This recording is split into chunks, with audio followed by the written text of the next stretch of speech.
Methods of teaching का अर्थ क्या होता है ये समझने की कोशिश करते हैं। मेथड्स का मतलब होता है विधियां, शिक्षण विधियां। ठीक है, अगर हम पढ़ा रहे हैं और हमारा पढ़ाने का प्रोफेशन है तो हमको ये मालूम होना चाहिए कि हमारी जो मेथड्स हैं वो कैसी होनी चाहिए, किस प्रकार से हम पढ़ाएं। जैसे कि आप जानते हैं अलग अलग सब्जेक्ट को पढ़ाने के लिए अलग अलग मेथड्स होती हैं, अलग अलग तरह से आप बच्चों को पढ़ाते हैं। तो बहुत जरूरी होता है टीचिंग विधियों के बारे में जानना। ठीक है, ये हमारे सोशल मीडिया के हैंडल्स हैं, नंबर्स हैं जिसमें आप हमें कॉन्टेक्ट कर सकते हैं, है ना। और अगर कोई भी क्वेरी होती है तो आप हमें इन नंबर्स पर टेलीग्राम से जरूर जुड़ जाइए, ये PDF आपको वहां पर मिल जाएगा। क्लियर। चलिए मेथड्स ऑफ टीचिंग में बात कर लेते हैं कि क्या है मेथड्स ऑफ टीचिंग। ठीक है, if a child can't learn, पहली बात आप समझिएगा, if a child can't learn the way we teach, अगर हम जिस तरह से बच्चे को पढ़ा रहे हैं ना उस तरह से बच्चा नहीं सीख पा रहा है तो हम क्या करें। तो we should teach the way they learn, तो हमें क्या करना चाहिए, खुद को ये सिखाना चाहिए कि किस तरह से हम बच्चों को सिखाएं, ये पहले हम सीख जाएं। क्योंकि एक टीचर का अल्टीमेट गोल होता है कि आप बच्चे को जो भी सिखाना चाहते हैं ना, जो भी लर्न कराना चाहते हैं वो बच्चा सीख जाए। ठीक है ना, तो ये इंपॉर्टेंट बात होती है। अब यहाँ पर होता है कौन कौन तरीके की मेथड्स होती हैं, तो लार्ज ग्रुप मेथड होती है, स्मॉल ग्रुप मेथड होती है, इंडिविजुअल मेथड्स होती है। ये मोटा मोटा देखा जाए ना तो 3 प्रकार की मेथड्स होती हैं। ठीक है, आगे बढ़े तो हम देखते हैं लार्ज ग्रुप मेथड्स में क्या क्या आता है। तो लार्ज ग्रुप में ऐसा ग्रुप होता है जिसमें बहुत सारे स्टूडेंट्स होते हैं, है ना। तो लार्ज ग्रुप में कौन कौन सी मेथड्स होती हैं, लेक्चर्स मेथड होती है, टीम टीचिंग होती है, टीवी वीडियो प्रेजेंटेशन होते हैं। ऐसी मेथड जिसमें बहुत सारे स्टूडेंट्स को एक साथ सिखाया जा सकता है तो लार्ज ग्रुप मेथड कहलाती है। क्लियर। अब यहाँ पर small group method second type की हो जाएगी, वो स्मॉल ग्रुप मेथड। इसमें भी लेक्चर्स होते हैं, क्योंकि अगर आप क्लासरूम में पढ़ा रहे हैं तो एक छोटा क्लासरूम भी हो सकता है, एक बड़ा क्लासरूम भी हो सकता है। आपने देखा होगा कई सारे क्लासरूम में 100 प्लस बच्चे होते हैं और जो टीचर्स होते हैं वो माइक से पढ़ाते हैं। उसके बाद छोटे स्टूडेंट्स भी, छोटी क्लासरूम भी होते हैं जिसमें 20 या 30 बच्चे होते हैं। लेक्चर्स का मतलब तो दोनों के लिए सेम होता है। टीम टीचिंग भी होती है, अब ये क्या है हम इसको डिटेल में पढ़ेंगे। टीवी वीडियो प्रेजेंटेशन होता है, ब्रेन स्टॉर्मिंग होता है, इसको बहुत डिटेल में हम इसके बाद पढ़ेंगे। तो इसमें पहले हम देख लेते हैं कौन कौन सी मेथड्स हैं। प्रोजेक्ट मेथड होती है, ट्यूटोरियल्स होते हैं, केस स्टडी होती है, रोल प्ले होता है, सिमुलेशन होता है, डिमॉन्स्ट्रेशन होता है। ये सारी स्मॉल ग्रुप मेथड है, मतलब 10-12 बच्चे, 2-4 बच्चों से लेकर 10-12 बच्चों तक का ग्रुप होगा, उसमें ये मेथड्स यूज की जाती हैं। अब आती है नेक्स्ट टाइप की methods, individual method. Individualise method होती है जो कि एक अकेले स्टूडेंट के ऊपर भी इस्तेमाल की जा सकती है। ठीक है, tutorials, assignments, project work, case study, है ना, ये एक एक बच्चे पर भी इस्तेमाल की जा सकती है। Program method, program instruction, computer assign learning, interactive videos, demonstration, open learning, personalize system instructions जिसको PSI कहते हैं, ह्यूरिस्टिक मेथड और रोल प्ले। ठीक है, तो अब यहाँ पर आप ये देखिए तो कितने प्रकार की हमने मेथड्स देखी। मुख्य रूप से 3 प्रकार की मेथड्स होती हैं, large group method, small group method और इंडिविजुअल टाइप ऑफ मेथड्स। ठीक है, अब हम थोड़ा इनको डिटेल्स में समझते हैं। अब लेक्चर मेथड जो है स्मॉल ग्रुप में भी आती है, लार्ज ग्रुप में भी आती है। तो ये कैसी मेथड्स है इसको देखते हैं हम। तो formal lecture method, lecture method का मतलब क्या होता है, जैसे एक टीचर है जो अपना विषय तैयार करके आता है और विषय तैयार करने के साथ साथ में वो स्टूडेंट्स को पढ़ाता है। और इस मेथड के कुछ एडवांटेज होते हैं, कुछ डिसएडवांटेज ऐसे होते हैं कि इसमें बहुत सारे स्टूडेंट्स को एक साथ पढ़ाया जा सकता है। इकोनॉमिकल होती है, मतलब खर्चा इसमें बहुत कम होता है। बहुत कम टाइम में बहुत सारा आप अपना लेक्चर डिलीवर कर सकते हैं। अब इसके बाद में flexibility of adopting lecture according to time equipment available, मतलब फ्लेक्सिबल होता है, समय कम लगता है। लेकिन ये एडवांटेज तो ठीक है, लेकिन डिसएडवांटेज भी इसके बहुत सारे होते हैं। जैसे कि जो स्टूडेंट्स की संख्या है बहुत सारी होती है, बहुत ज्यादा होती है, और जो टीचर है ना वो वन वे कम्युनिकेशन टाइप का हो जाता है, क्योंकि इतने सारे स्टूडेंट्स के साथ में आप 2 वे कम्युनिकेशन तो नहीं कर सकते। तो स्टूडेंट्स की अगर कोई क्वेरी है तो वो समझने में असमर्थ हो जाता है या पूछने में असमर्थ हो जाता है। ठीक है, तो 2 वे कम्युनिकेशन की प्रॉब्लम होती है। यहाँ पर किसी बच्चे की मेंटल स्किल पर वर्क नहीं किया जा सकता है। और यहाँ पर ये स्ट्रेसफुल भी होती है for audience who does not have efficient skill to taking notes. अब जैसे बच्चा है, कुछ बच्चे तो बहुत एफिशिएंट होते हैं और बहुत जल्दी से ग्रैब करते हैं, आपने जो कुछ भी सिखाया समझाया वो समझ लेते हैं। लेकिन कुछ बच्चे नहीं होते हैं इतने एडवांस के वो उतने अच्छे से समझ सके, उतनी स्पीड में पढ़ सके, या फिर जो पीछे बैठे हुए होते हैं उनको बहुत अच्छे से समझ में नहीं आता है। छोटे बच्चों के लिए तो लेक्चर मेथड होती नहीं है, ये उन स्टूडेंट्स के लिए है जो अपने आप में थोड़े सबल होते हैं पढ़ने के लिए, तो वो तो ठीक है, वो पढ़ लेते हैं, लेकिन सारे स्टूडेंट्स नहीं पढ़ सकते। तो कुछ एडवांटेज भी होते हैं और कुछ डिसएडवांटेज भी होते हैं, ठीक है। खासतौर पे बड़े स्टूडेंट्स के लिए ही ये मेथड यूज होती है। अब आती है टीम टीचिंग मेथड, ठीक है। क्या होता है टीम टीचिंग? देखिए, टीम का मतलब होता है दो या दो से अधिक बच्चे बैठे हैं, दो या दो से अधिक स्टूडेंट्स जो हैं वो बैठे हुए हैं और एक साथ उनको पढ़ाया जा रहा है। एक साथ उनको पढ़ाने के लिए किसी तरीके की टीम बनाई जा रही है, उन्हीं स्टूडेंट्स की टीम बना दी गई और उनके बाद उसके बाद में कोई एक टीचर है जो उन्हें पढ़ा रहा है ना। तो टीम टीचिंग क्या होता है? एक इनोवेटिव अप्रोच है। टीम टीचिंग में एक लार्ज ग्रुप होता है, दो या दो से अधिक स्टूडेंट्स का, और दो या दो से अधिक टीचर्स भी होते हैं जो कि प्लानिंग करते हैं, एग्जीक्यूटिंग करते हैं, इवेलुएटिंग करते हैं, लर्निंग एक्सपीरियंस को शेयर करते हैं स्टूडेंट्स के साथ में। तो इसमें क्या है ना कि मान लेते हैं कोई एक प्रोजेक्ट है या फिर कोई एक काम है, जैसे पिकनिक पे गए या फिर किसी म्यूजियम में गए और उसके बाद में या फिर किसी मॉन्यूमेंट्स को देखने के लिए गए, या कोई एक प्रॉब्लम है, एक्सपेरिमेंट है, उसको सॉल्व करना है, कोई एक मैथमेटिक की कोई प्रॉब्लम है उसको सॉल्व करना है, तो छोटी छोटी सी टीम्स बना दी जाती हैं स्टूडेंट्स की। टीचर्स उनको मॉनिटर भी करते रहते हैं और देखते भी रहते हैं, उनकी कुछ क्वेश्चंस होते हैं उनको गाइड भी करते रहते हैं। इस तरीके से बच्चे अपने आप अपनी टीम में पढ़ाई करते हैं, ठीक है। एडवांटेज क्या होता है? यहाँ पर कुछ एडवांटेज होते हैं बेसिकली। तो sharing the best faculty by more students, अब यहाँ पर बहुत अच्छी चीजों की में शेयरिंग हो जाती है। अब इसमें multiple teaching technique end devices का इस्तेमाल किया जा सकता है। इम्प्रूवमेंट ऑफ टीचिंग क्वालिटी भी इंप्रूव होती है, क्योंकि दो या दो से अधिक टीचर्स और दो या दो से अधिक स्टूडेंट्स दोनों ही इन्वॉल्व होते हैं, ठीक है। अब यहाँ पे लिमिटेशंस क्या है? फाइंडिंग टीचर्स विद स्पेशल, जो टीचर्स हैं इनको बहुत ज्यादा स्पेशल नॉलेज हो, ऐसी टीचर्स को फाइंड करना भी बहुत मुश्किल डिफिकल्ट टास्क होता है, ठीक है। More teachers are required in this method, इसमें ज्यादा टीचर्स की आवश्यकता पड़ती है। आप टीम बनाएंगे, छोटी छोटी टीम बनाएंगे, टीचर्स की आवश्यकता आपको पड़ेगी। Not useful teaching all subject, सारे ही सब्जेक्ट पढ़ाने के लिए ये इस्तेमाल नहीं की जा सकती है।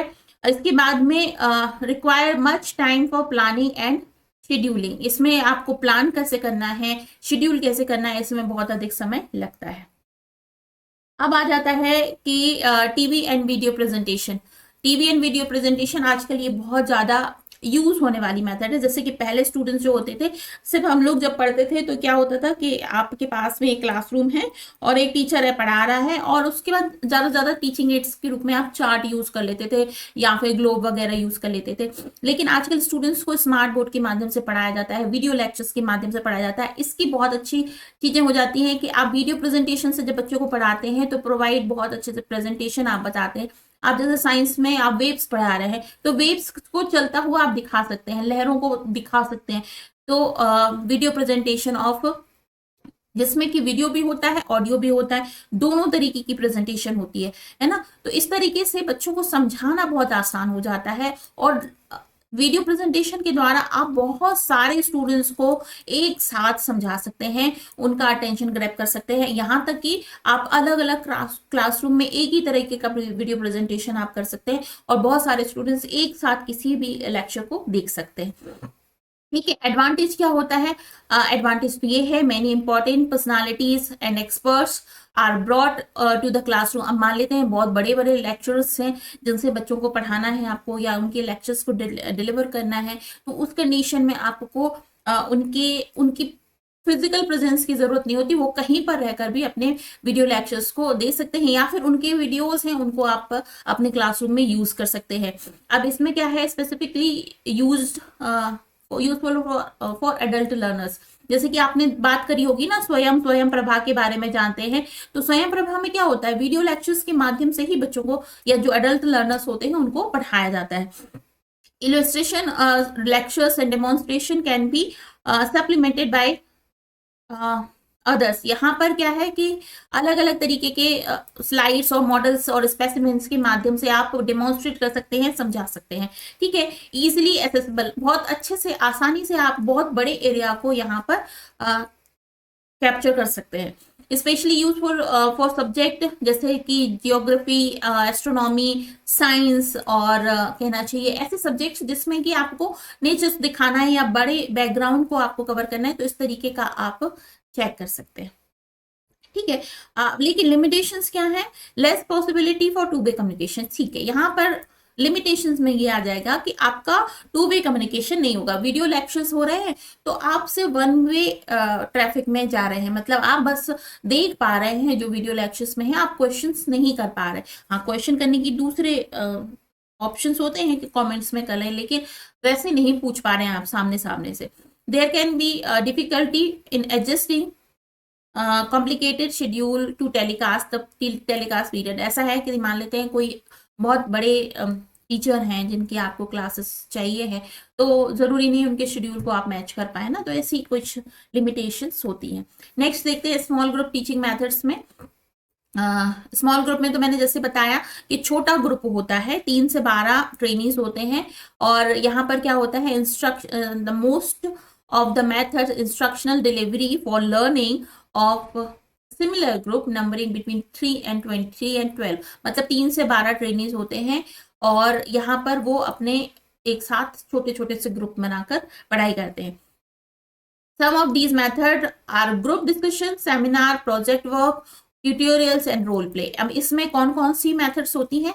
एक तो छोटा सा टीम बना दिया, उसमें ग्रुप डिस्कशन आपने करवा दिया, छोटी सी टीम का सेमिनार करवा दिया, कुछ प्रोजेक्ट आपने करने के लिए दे दिया, ट्यूटोरियल मतलब छोटी सी टीम को एक जो टीचर है वो पढ़ा रहे हैं तो एक तरह से ट्यूटोरियल मेथड। रोल प्ले का मतलब हो जाता है आपने बच्चों को अलग अलग तरीके का एक्ट करने के लिए दे दिया और उसके बाद फिर वो अपना पहले एक्ट के लिए पूरी स्क्रिप्ट पढ़ते हैं, फिर उसके हिसाब से रोल प्ले करते हैं। तो ये रोल प्ले मेथड, ये छोटे ग्रुप में ही ये मेथड्स कराई जाती है।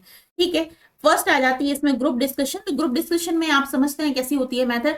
ये छोटा सा ग्रुप होता है और 10 से 12 बच्चों का, और उसमें क्या हो जाता है कि आपने कोई एक टॉपिक दे दिया और उस टॉपिक पर हर एक स्टूडेंट को प्रॉपर मतलब एक एक निश्चित समय दिया जाता है कि आपको इस पर बात करनी है। उसके बाद फिर वो आपस में डिस्कशन करते हैं, अपने थॉट्स शेयर करते हैं, क्वेश्चनिंग करते हैं, सॉल्यूशंस देते हैं। तो इस तरीके से वो काम होता है। ठीक है, यहाँ पर प्लान किया जाता है, उसके बाद में पार्शली प्लान भी किया जाता है, अनप्लान भी किया जाता है। मतलब प्लान क्वेश्चंस भी पूछे जाते हैं, अनप्लान भी पूछे जाते हैं और पार्शली प्लान भी पूछे जाते हैं। तो इस तरीके से ग्रुप डिस्कशन होती है।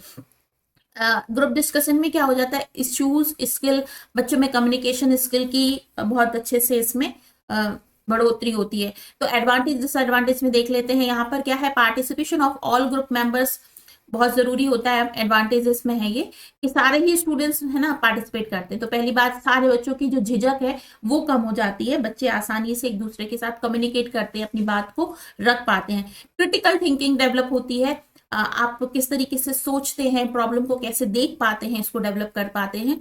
और फिर उसके बाद में good for development of oral and non verbal written communication skills. हर तरीके की कम्युनिकेशन के लिए बहुत अच्छी बात होती है, क्योंकि इसमें स्टूडेंट्स अपने थॉट्स को बोलने की कोशिश कर रहे हैं, तो कम्युनिकेशन उनका बढ़ जाता है। डिसएडवांटेज में क्या हो जाती है, लिमिटेशन में क्या बात हो जाती है कि टाइम कंज्यूमिंग है। सीधी बात है कि आप टाइम कंज्यूम तो होता है इसमें, क्योंकि आप यदि एक ग्रुप डिस्कशन कर रहे हैं, 12 स्टूडेंट्स हैं, उसमें 10 से 12 बच्चे हैं, तो 10 से 12 बच्चों को आप 5-5 मिनट का समय दे रहे हैं, तो आपको 60 मिनट का टाइम वैसे ही चाहिए। और उसके बाद में डिस्कशन भी होगा आपस में, तो काफी टाइम लगता है। फिर उसमें क्या है, पॉसिबिलिटी ऑफ डोमिनेशन। इसमें कई सारे पार्टिसिपेंट्स ऐसे होते हैं जो बोलने में बड़े अच्छे होते हैं, तो उनका डोमिनेशन बढ़ जाता है। कुछ बच्चे हेजिटेट करते हैं, तो वो एक बार 2 बार उनको जब मौका मिलता है बोलते हैं, बाकी टाइम वो चुप रहते हैं, उनकी कम्युनिकेशन स्किल नहीं बढ़ पाती है। किसी की बहुत अच्छी होती है तो वही बोलता है। फिर leading discussion required to change the role which may not realise by the trainer. अब assessment of the trainees is difficult, can be biased to all. जैसे मान लेते हैं कोई ऐसा टॉपिक है, जैसे आजकल तो बहुत चलते हैं इस तरीके के टॉपिक, जिसमें आप आसानी से किसी एक टॉपिक पर बायस्ड हो सकते हैं अगर आप टीचर हैं आसानी से, है ना। तो उस टॉपिक रिलेटेड जो बच्चे बोल रहे हैं आप वो उसके ऊपर बायस्ड हो जाए, हो सकता है ऐसा। मतलब आपका अनबायस्डली इसमें पार्टिसिपेट करना थोड़ा सा कठिन हो जाता है। तो मतलब जो एम रख के होता है ग्रुप डिस्कशन, उसमें वो कहीं और दिशा में ही भटक सकता है। ठीक है, अब होता है सेमिनार। अब सेमिनार क्या चीज होती है इसको मैं आपको समझाऊं। इस सेमिनार और ग्रुप डिस्कशन में क्या डिफरेंस है। सेमिनार में ग्रुप डिस्कशन की तरह नहीं होता है, यहाँ पर आपको एक टॉपिक दिया जाता है, उसके कुछ सब टॉपिक भी होते हैं, आपको पहले से ही तैयार करके अपना लेक्चर यहाँ के लिए लाना पड़ता है और फिर आप उससे डिलीवर करते हैं। ठीक है, उसके बाद कुछ टाइम दिया जाता है जिसमें और स्टूडेंट्स जो होते हैं वो अपनी क्वेरीज कर सकते हैं, क्वेश्चन कर सकते हैं, आप फिर उसको एक्सप्लेन करते हैं। तो किसी एक विषय विशेष पर आप अपना टॉपिक जो है जब तैयार करते हैं तो आपकी उसमें सारी मतलब उसमें आपकी मास्टरी हो जाती है, क्योंकि आप उसके क्वेश्चनिंग क्या क्या क्वेश्चन आ सकते हैं वो भी आप तैयार करते हैं। उसके बाद में आपने उसके सारे लॉजिक्स पढ़े हुए होते हैं, उसके बारे में सारा डेमोन्स्ट्रेशन आपने पढ़ा हुआ होता है, उस तरीके से आप अपना लेक्चर एक तैयार करते हैं और इस तरीके के टॉपिक हर एक स्टूडेंट को दिए जाते हैं और उसके बाद में उसको डिलीवर करने के लिए कहा जाता है। ठीक है, तो ये होता है सेमिनार। अब यहाँ पर एडवांटेज क्या है, this method gives more independence which leads to develop the presentation skill of the participant की प्रेजेंटेशन स्किल बहुत अच्छे से इंप्रूव हो जाती है, जो उसको बाद में जब कभी वो जॉब करता है तो वो काम में आती हैं। It provide the opportunity for the trainees to prepare and contribute the particular topic. आप किसी भी एक टॉपिक को बहुत अच्छे से तैयार करें, इसकी उसको अपॉर्चुनिटी मिलती है। It provide the opportunity to trainees towards the practical group leadership and allow to useful analytic skill, research, conclusion, solve the problem। तो ये सारी स्किल्स आपकी डेवलप होती हैं। लिमिटेशन क्या है कि हर एक सब्जेक्ट तो इसके माध्यम से पढ़ाया नहीं जा सकता और एक टाइम कंज्यूमिंग मेथड। यहाँ पर आप सेमिनार ना मंथ में एक बार ऑर्गेनाइज कर सकते हैं, आप रोज रोज नहीं कर सकते, किसी विषय पर कर सकते हैं, हर एक विषय पर नहीं कर सकते हैं। तो यहाँ पर ये प्रॉब्लम है। ठीक है, it needs to group of trainees with fairly high level of attainment. यहाँ पर ऐसी चीजों की जरूरत पड़ती है जो इस तरीके के बच्चे होते हैं, जो हाई लेवल में रहते हैं अपनी प्रेजेंटेशन देने के लिए। पैनल डिस्कशन, अब ये पैनल डिस्कशन क्या होता है इसको समझ लेते हैं। A panel consist a small group of 6 और 8 पर्सन। एक छोटा सा पैनल बनाया जाता है, 6 से 8 जो पर्सन होते हैं उनका। They carry on a guided and informal discussion before an audience. ठीक है, और उसके बाद में for example a panel discussion take place on the issue of climate change. अब एक छोटा सा पैनल बना दिया गया जिसमें कि 6 से 8 स्टूडेंट है या 6 से 8 जो मेंबर्स हैं उनका एक पैनल बना दिया गया और कोई एक टॉपिक उन्हें दिया जा रहा है, जैसे कि एक डिस्कशन का टॉपिक दे दिया गया है क्लाइमेट चेंज का। ठीक है, the leader must in audience take a special care to select the panel members who can think, speak effectively.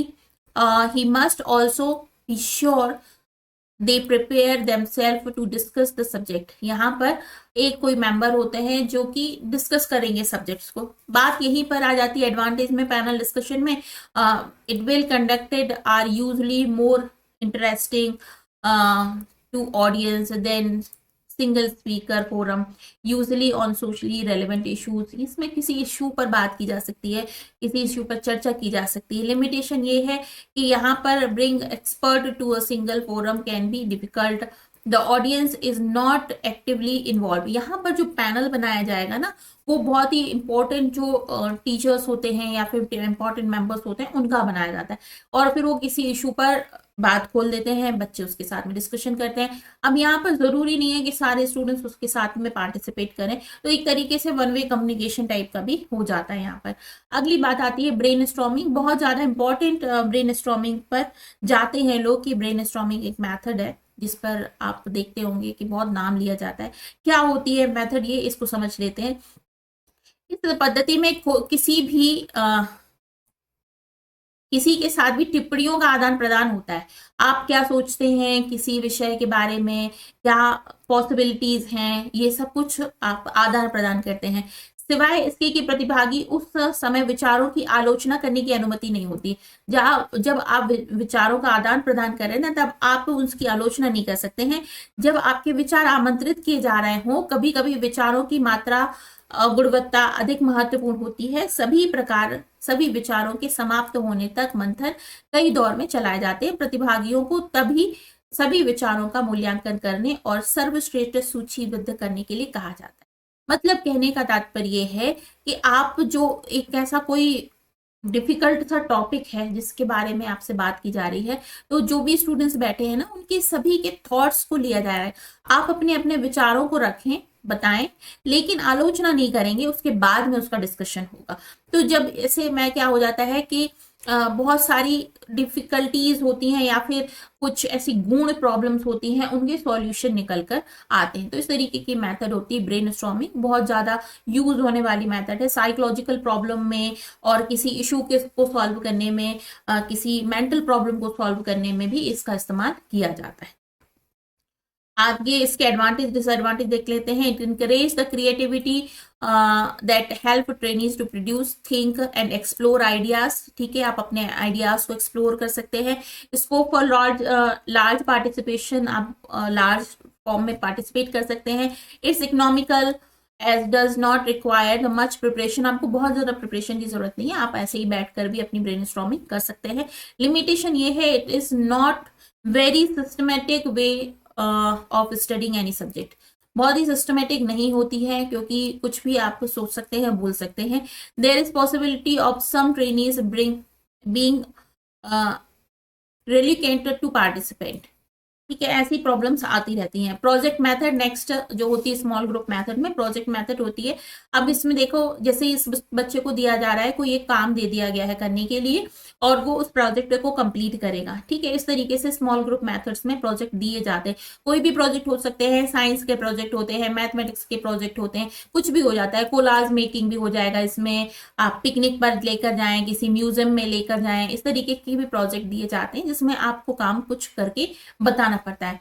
तो this can be describe the both small group and individual instruction. यहाँ पर छोटे बच्चे, एक अकेले बच्चे को भी प्रोजेक्ट मिल सकता है और 4 बच्चों को भी मिलकर मिल सकता है। In this method students are allowed to explore and experience their environment, thought, their sense, direct their own learning and their individual interest. ठीक है, तो यहाँ पर बच्चे अपनी अलग अलग इंटरेस्ट के हिसाब से काम करते हैं और उनको बड़ा मजा भी आता है प्रोजेक्ट को सॉल्व करने में। एडवांटेज क्या है? Students are likely to develop their habit and critical thinking. ठीक है, बच्चों की क्रिटिकल थिंकिंग, उनकी क्रिएटिविटी, ये सब कुछ बाहर निकल कर आती है। They develop the habit of working in team. छोटी सी टीम बना दी जाएगी, उसमें काम कैसे करना है, सब बच्चों को अलग अलग तरीके से काम डिस्ट्रीब्यूट भी कर देते हैं, एक लीडर भी उसमें हो जाता है। तो बच्चे को इसमें टीचर का क्या रोल होता है? टीचर से बाहर से गाइड करता है, बाकी प्रोजेक्ट बच्चों को खुद करना पड़ता है। इसमें क्या है? कंटिन्यूस मॉनिटरिंग में रिक्वायर, यहाँ पे टीचर की रिक्वायरमेंट होती है कि वो मॉनिटर करते रहे स्टूडेंट को। ठीक है, एडिशनल रिसोर्सेस में भी रिक्वायर, इसमें ऐसी भी चीजें चाहिए होती है जो बाहर से आपको चाहिए है। अब कई सारे स्टूडेंट्स क्या करते हैं, उनको जो प्रोजेक्ट दिए जाते हैं, अगर घर के लिए दे दिए गए हैं, तो वो सारे प्रोजेक्ट अपने मदर फादर से भी करवाते हैं, तो ये एक डिसएडवांटेज हो जाता है। नेक्स्ट आते हैं हम रोल प्ले पर। अभी रोल प्ले क्या चीज होती है? देखिए, यहाँ पर एक तरीके से एक मंच बनाया गया है और एक स्टूडेंट को अलग कोई रोल दे दिया, दूसरे को कुछ और दे दिया, तीसरे को कुछ और दे दिया, चौथे को कुछ और दे दिया, तो बच्चा ना अपने आप को वही समझने लगता है और उस तरीके से रोल प्ले करता है। तो जो पर्टिकुलर रोल उसको दिया जा रहा है ना, उसके बारे में वो बहुत अच्छे से जानने लगता है। ठीक है, तो ये रोल प्ले मेथड होती है। एडवांटेज क्या होती है? It is real life situation को समझने के लिए बहुत अच्छे से बच्चे को, जैसे मान लेते हैं कोई ऐसी उसको रोल दे दिया गया जो कि रियल लाइफ से संबंधित है, तो वो समझ लेता है। जैसे मदर का रोल दे दिया उसको, फादर का रोल दे दिया, तो उसको समझ में आता है उनका क्या काम होता है। वैसे तो उनको समझ में नहीं आता, लेकिन इस तरह से समझ में आ जाता है। फिर आ जाता है इंटरैक्टिव, इंटरेस्टिंग, ये दोनों तरह से हो जाती है, इंटरैक्टिव भी हो जाती है और इंटरेस्टिंग मेथड भी हो जाती है। इसके बाद में क्या है? It gives immediate feedback, audience के साथ में सामने से फीडबैक आ जाता है। और यहाँ पर सोशल डिस्कशन, सोशल जो होता है, डिसीजन मेकिंग होती है, प्रॉब्लम सॉल्विंग होती है, इन सारी चीजों में, ऐसी सारी स्किल में बच्चे को मैनिपुलेटिंग स्किल होती है, ऐसे सारी स्किल्स में बच्चे आगे बढ़ जाते हैं और उनको एक्सपीरियंस मिलते हैं इनके। It is effective to change the attitude of the participant. यहाँ पर बच्चे की एटीट्यूड में बहुत परिवर्तन आता है। जैसे मान लेते हैं आपको कोई रोल दिया गया, उसकी कुछ इमोशनल प्रॉब्लम है, कुछ फिजिकल प्रॉब्लम है, तो आप जब रोल करते हो तो आप वो फील भी करते हो उस तरह से, तो आपके अंदर बहुत कुछ चेंज आता है। वैसे अगर वही प्रॉब्लम के बारे में आपको पढ़ाया जाएगा तो आप पढ़ लोगे लेकिन समझ में नहीं आएगा। तो एक तरीके से स्टूडेंट्स ओवरऑल फॉर्म में चेंज हो जाता है इससे। लिमिटेशन वही है कि सारे ही विषय में नहीं कर सकते हैं, टाइम कंज्यूमिंग होती है, real life situation are usually more complex, कई बार बच्चे उसमें बहुत ज़्यादा इन्वॉल्व हो जाते हैं, साइकोलॉजिकल प्रॉब्लम उनके साथ जुड़ जाती है। और यहाँ पर जो रिसोर्सेस हैं वो भी बहुत ज़रूरत पड़ते हैं। तो साल भर में आप एक बार रोल प्ले वाला करवाएंगे, हर बार नहीं करवाया जा सकता है, ठीक है, लेकिन कई सारे टीचर्स जो है वो छोटे छोटे प्ले करवाते हैं अपनी क्लासरूम में, इस तरीके से स्टूडेंट्स को इंगेज करते हैं, तो बच्चे एक्टिवली पार्टिसिपेट करते हैं, ये तो है। आगे आता है ट्यूटोरियल मेथड। ट्यूटोरियल मेथड एक ऐसी मेथड है, आप एक स्टूडेंट को भी पढ़ा सकते हो, 10 बच्चों को भी पढ़ा सकते हो, और बहुत सारे स्टूडेंट्स को भी पढ़ा सकते हो, ठीक है ना। तो इसमें टीचर का रोल इंपॉर्टेंट हो जाता है। ट्यूटोरियल मेथड कैसी हो जाती है? Teaching a small group for developing skill, for solving numerical problem, provide individual guidance and sorting personal problem, उनकी प्रॉब्लम को सॉल्व करना, इंडिविजुअल गाइडेंस देना, मैथमेटिक्स जैसे पढ़ाना, साइंस जैसी प्रॉब्लम्स को समझाना। तो इस तरीके से ट्यूटोरियल मेथड यूज की जाती है। यहाँ पर एक भी बच्चा हो सकता है, कई सारे भी हो सकते हैं, ठीक है। It appropriate for taking care individual differences and guiding the student as per their needs, mastery, learning, comprehending concept, principle and application for remedial exercises, ये सारी चीजें यहाँ पर ट्यूटोरियल माध्यम से कराई जा सकती हैं। एडवांटेज क्या है? फोकस होता है, अटेंशन होता है, टीचर पूरा ध्यान दे पाता है, ठीक है। बहुत सारे आइडियाज भी जनरेट होते हैं इसमें, बेटर कंट्रोल और pace of teaching, learning process. यहाँ पर एक बच्चा है या 2-4 बच्चे हैं, उनको पढ़ाया जाता है, एक तरह से ट्यूशन दी जाती है, तो उसमें आप बहुत ज्यादा फोकस करते हो टीचिंग लर्निंग प्रोसेस में। लिमिटेशन क्या है? It is difficult to find the suitable pace if the trainees vary greatly in ability, ठीक है। it can be time consuming, तो टाइम कंज्यूमिंग तो होता ही है। डिमॉन्स्ट्रेशन मेथड, डिमॉन्स्ट्रेशन मेथड किस चीज के लिए? मेनली साइंस जैसे सब्जेक्ट्स होते हैं उनके लिए डिमॉन्स्ट्रेशन मेथड का इस्तेमाल किया जाता है। अब आपको ये बताया जा रहा है कि एक बीकर है, उसमें आपने पानी लिया, उसमें आपने उसके बाद उसमें नमक डाला, नमक डालने के बाद इसको घोला, घोलने के बाद में देखा कि कैसा लिक्विड बन रहा है, जो मिक्सचर बन रहा है वो किस तरीके से नजर आ रहा है। अगर मैं आपको ऐसे ही बोल के बता रही हूँ तो समझ में नहीं आएगा, लेकिन अगर मैं डिमॉन्स्ट्रेट करके बता रही हूँ तो आपको समझ में आ जाएगा। तो इस तरीके से डिमॉन्स्ट्रेशन करके समझाने से डिफिकल्ट प्रॉब्लम जो होती है वो बच्चों को अच्छे से समझ में आ जाती है, ठीक है। तो इसमें कॉग्निटिव, इफेक्टिव और साइकोमोटर तीनों तरीके की एक्टिविटीज होती है, बौद्धिक भी हो जाती है, इफेक्टिव मानसिक भी हो जाती है, और आपकी शारीरिक गतिविधियों के माध्यम से भी हो जाती है, ठीक है। ये ऑडियो विजुअल दोनों तरीके के एक्सप्लेनेशन भी हो सकते हैं, कई बार ऐसे भी हो सकते हैं कि सिर्फ आप वीडियोस दिखाकर डिमॉन्स्ट्रेट कर रहे हैं, ऑडियो दिखाकर डिमॉन्स्ट्रेट कर रहे हैं, या फिर आप उनको पूरा इक्विपमेंट देकर उनको डिमॉन्स्ट्रेट करा रहे हैं, ठीक है। एडवांटेज क्या है? इसमें मटेरियल, ऑब्जेक्ट और आइडियाज तीनों तरीके से इफेक्टिव एक्सप्लेनेशन हो जाती है। It effective explaining abstract concept. फिर इसके बाद में क्या है? It is useful to achieve और object and cognitive, psychomotor and effective domains, तीनों तरीके के डोमेन में इफेक्टिव होती है, और स्टूडेंट्स को बहुत अच्छे से समझाया जा सकता है डिमॉन्स्ट्रेशन के माध्यम से।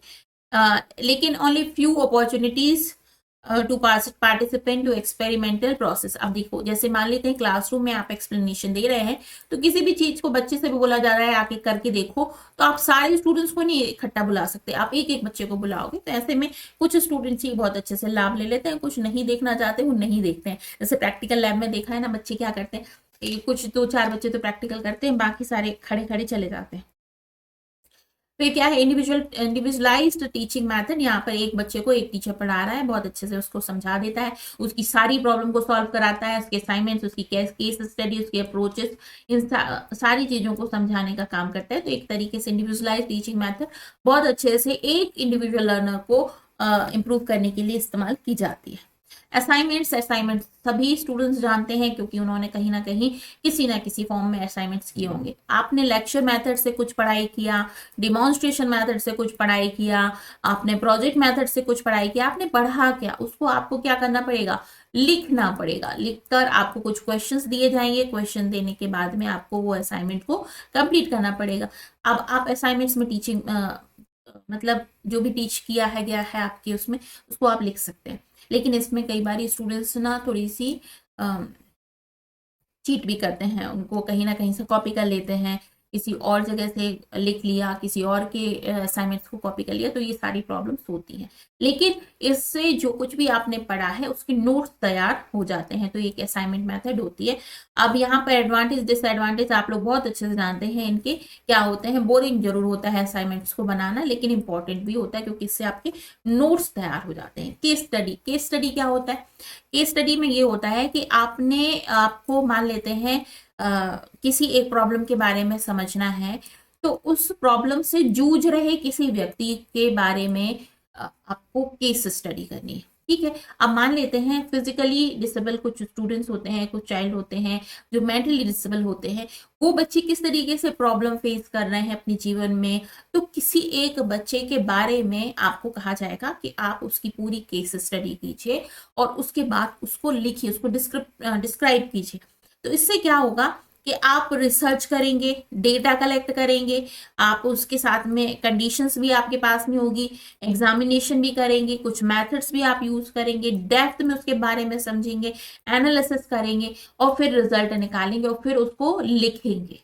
तो किसी एक प्रॉब्लम विशेष के बारे में आप बहुत अच्छे से समझ जाएंगे उस केस स्टडी के दौरान। ठीक है, लेकिन ये भी एक तरह से ऐसी मेथड है जो कि अपॉर्चुनिटी प्रोवाइड करती है पार्टिसिपेंट्स को एनालिसिस करने के लिए, क्रिटिकल एग्जामिन करने के लिए, इवेल्युएट करने के लिए, एक्सप्रेस करने के लिए, ये सारी अपॉर्चुनिटी देती है।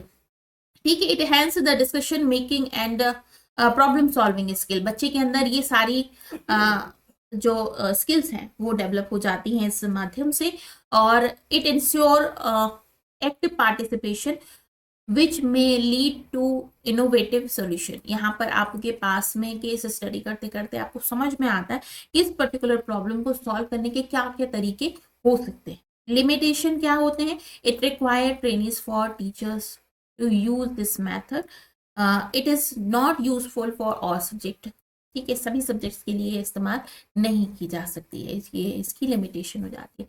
फिर प्रोग्राम इंस्ट्रक्शंस, प्रोग्राम किस तरीके से कोई प्रोग्राम आपको करना है उसका इंस्ट्रक्शन देना। ठीक है, अब क्या मेथड होती है? Generally term for highly structured system of learning which based on the logical sequence of self-placed learning steps with feedback between each step. The learner get immediate feedback after each step.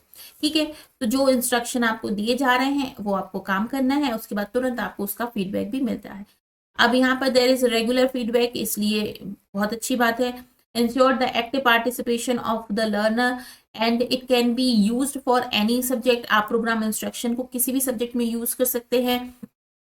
Learner motivation may get diminished after some time. क्यों होता है? क्योंकि programme हो गया, उसके बाद में जो मोटिवेशन गया था वो सीधे सीधे नीचे पहुंच जाता है।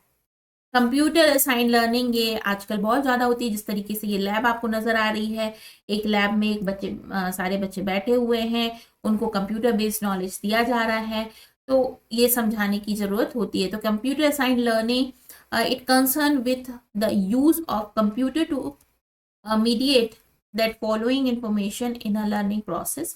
A computer has ability to process information very quickly according. अब यहाँ पे एक्यूरेटली, तो कंप्यूटर को चलाना सीखना, कंप्यूटर किस तरीके से काम करता है उसको चलाना सीखना, उसके बाद में उसके सारे प्रोग्राम और सारे यूज जो है उसको सीखना, तो ये कंप्यूटर असाइंड लर्निंग हो जाती है। अब यहाँ पर it more flexible and better control the compression to the other method. It can be effectively used for drilling and practicing, stimulation and modeling. It can be personal and costly. ये impersonal and costly है, ये बात तो है। Open learning, अब open learning का मतलब क्या हो जाता है? ओपन लर्निंग में कोई भी कभी भी कैसे भी कुछ भी पढ़ सकता है। ठीक है, तो यहाँ पर फोकस ग्रुप हो जाएगा, मॉनिटरिंग टूल्स हो जाएंगे, इसके बाद में एम्प्लॉयज जो होते हैं वो भी हो जाएगा। इस तरीके से ओपन लर्निंग होती है। यहाँ पर कोई भी बच्चा फेस टू फेस कुछ भी चीज समझ सकता है, मतलब ओपनली वो पढ़ सकता है। अब क्या है, इट इज फ्लेक्सिबल मेथड, जैसे मैंने बताया बहुत ही फ्लेक्सिबल होती है, आप कैसे भी तरीके से पढ़ सकते हैं। ठीक है, where is learner has open to access learning resources of people, material, equipment, accommodation, although regular classes attendance are not necessary. यहाँ पर ना रेगुलर क्लासेस की जरूरत होती है, ना अटेंडेंस की जरूरत होती है। देयर आर नो और मिनिमल रिस्ट्रिक्शन ऑन एडमिशन। अब यहाँ पर आप कहीं पे भी कुछ भी समझ सकते हैं, सीख सकते हैं। To face the face to face instructions between the teacher and student through the tutorial should form a part of open learning. For open learning, learning package are to be developed making use of multimedia. Open learning instruction, however, not suitable for the rapidly changing nature of content, involves timing, expertise and resources. तो open learning का मतलब एक तरीके से जो online learning है उसमें भी आ जाता है कि आप ऑनलाइन माध्यम से लर्न कर रहे हैं, जिसमें आप बहुत आसानी से अपनी फ्लेक्सिबल टाइमिंग में कहीं पर भी कुछ भी पढ़ सकते हैं। ठीक है, it is not suitable for achieving psychomotor and effective learning objectives. देखिए यहाँ पर यही होगा ना कि आप ओपनली पढ़ रहे हैं तो यहाँ पे भी वन वे कम्युनिकेशन टाइप का हो जाएगा, इसलिए आप इफेक्टिव और साइकोमोटर एक्टिविटीज नहीं कर पाएंगे। हाँ, कॉग्निटिव डेवलपमेंटल तो होगा। इट रिक्वायर्स टाइम और एक्सपर्टीज, रिसोर्सेस। यहाँ पर सारे रिसोर्सेस की जरूरत होगी, किसके माध्यम से आप ओपन लर्निंग करेंगे ना, सारी सब्जेक्ट सारी चीज को ओपनली नहीं पढ़ाया जा सकता है। फिर इंटरेक्टिव वीडियोस, जैसे कि वीडियो लेक्चर्स होते हैं, इसमें आप किसी एक विषय विशेष के बारे में इंटरेक्टिव वीडियोस बनाते हैं और उसके बाद उसको समझाते हैं, तो बहुत अच्छे से उस पर्टिकुलर सब्जेक्ट के बारे में सिखाया पढ़ाया जा सकता है। ह्यूरिस्टिक मेथड, ये बहुत इंपॉर्टेंट मेथड है, अलग से क्वेश्चन पूछा जाता है ह्यूरिस्टिक मेथड के बारे में। तो इस मेथड का जो प्रोफेसर हैं जो इन्होंने डेवलप की थी, आर्मस्ट्रॉन्ग थे। ठीक है, और इस विधि में विद्यार्थियों को बिना किसी सहायता और प्रयासों के द्वारा समस्या का समाधान करने के लिए स्वयं उत्तर को खोजना होता है। ठीक है, एक तरीके इसको हिंदी में खोज विधि भी कहते हैं।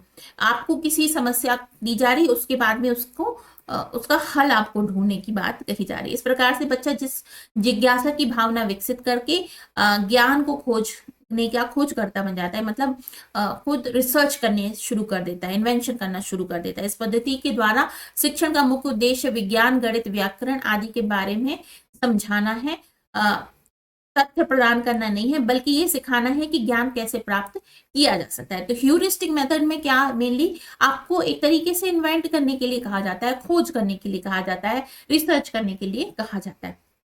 ठीक है, ये सेल्फ लर्निंग अप्रोच है, not much focus on the factual knowledge. अब यहाँ पर क्योंकि ह्यूरिस्टिक मेथड में आप खुद ही खोज रहे हैं, बिना किसी इंस्ट्रक्शन के खोज रहे हैं, तो यहाँ पर बहुत ज्यादा फोकस नहीं होता है और इसमें वही स्टूडेंट्स काम करते हैं जो वाकई में करना चाहते हैं।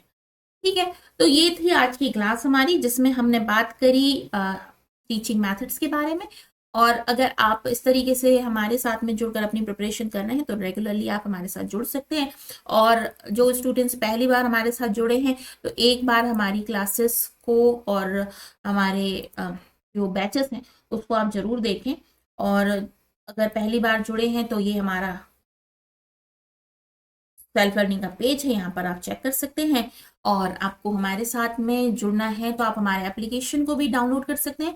इस एप्लीकेशन में आपको नोट्स मिल जाएंगे, आपको एमसीक्यूज मिल जाएंगे, टेस्ट सीरीज मिल जाएंगी, प्लस पिछले सालों के 5 सालों के क्वेश्चंस मिल जाएंगे। तो आपको हमारा एप्लीकेशन डाउनलोड कर लेना चाहिए, सेल्फ लर्निंग के नाम से है, और लिंक जो है वो डिस्क्रिप्शन बॉक्स में मिल जाएगी। ठीक है, और रेगुलर हमारी 7 बजे क्लासेस होती हैं, तो आप हमारे साथ में जुड़ सकते हैं।